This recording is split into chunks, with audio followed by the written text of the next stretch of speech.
Alors, le double système avec université et grandes écoles, moi, je ne suis pas un spécialiste de ces questions, mais ce que je vois, c'est qu'il y a des passerelles qui se multiplient.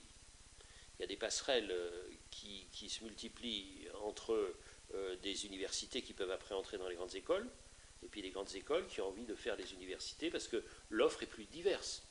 Et il y a plus de liberté dans les cursus, dans les universités. Donc moi je pense que c'est en multipliant ce genre de passerelles qu'on pourra garder le bon des deux systèmes.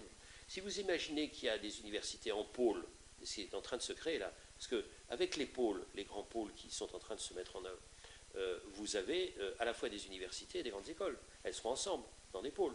Il y aura le meilleur de chacun, avec des dotations qui commencent à être sérieuses. Parce qu'il y aura des pôles qui auront plus d'1 milliard quand même, donc on peut faire de l'argent.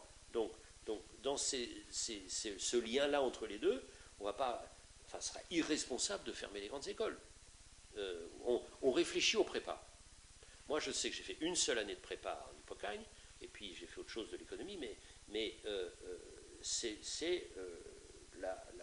sans doute la meilleure année de ma scolarité.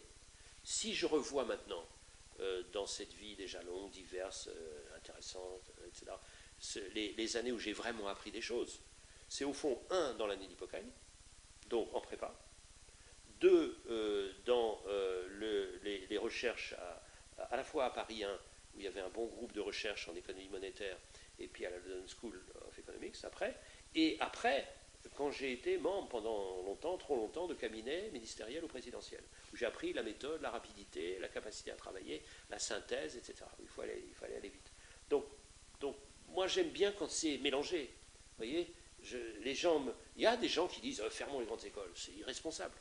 Mais il y a des gens qui disent il n'y a que le système des grandes écoles, et malheur à ceux qui n'ont pas réussi à intégrer pour toutes sortes de raisons, soit parce qu'ils n'étaient pas cette forme d'esprit, soit parce que, enfin c'est quand même hallucinant, il y a des gens qui, moi je le sais bien parce que c'était mon cas, à 17 ans, 19 ans, j'étais mal dans ma peau, j'étais complètement névrosé, etc. Et puis je me suis réveillé à 30 ans.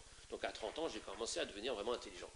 Franchement, j'ai l'impression que quand je vois des gens des grandes écoles, et même de top des grandes écoles, j'ai eu l'honneur d'être nommé au Conseil d'État, ils sont intelligents, moi aussi. Sauf qu'eux, ils étaient super en forme à 18 ans, moi non. Voilà. Et il y en a beaucoup qui sont moins en forme à mon âge que je suis à mon âge. Donc voilà, chacun a eu sa chance à un moment donné. Encore une fois, égalité des chances. Et puis sur la vie entière. Sur la vie entière, avec des remises en cause. La chance quand vous faites des livres, c'est que, et le stress, je sors un livre dans une semaine. Bon, j'ai eu beaucoup de succès. Plusieurs fois, j'ai eu beaucoup de chance, tout ça, etc. Mais c'est le trac à chaque fois. Et plus vous avez enchaîné les succès, plus les Kalachnikovs sont là, avec le doigt sur la gâchette, avec le petit blanc là sur la gâchette, parce que vous appuyez le moment où vous allez tirer. Donc, si je fais un mauvais livre, mais voilà, mais je suis remis en cause tout le temps. Donc j'étais rentier parce que, d'une certaine manière, parce que j'avais été nommé au Conseil d'État, donc j'étais dans un grand corps de l'État, mais en même temps remis en cause tout le temps. Et donc notre monde d'aujourd'hui ne peut pas se permettre des rentiers.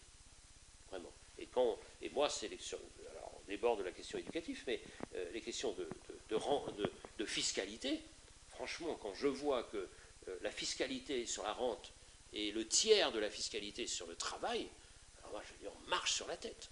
On marche sur la tête. Voilà. Donc je suis un socialiste dynamique.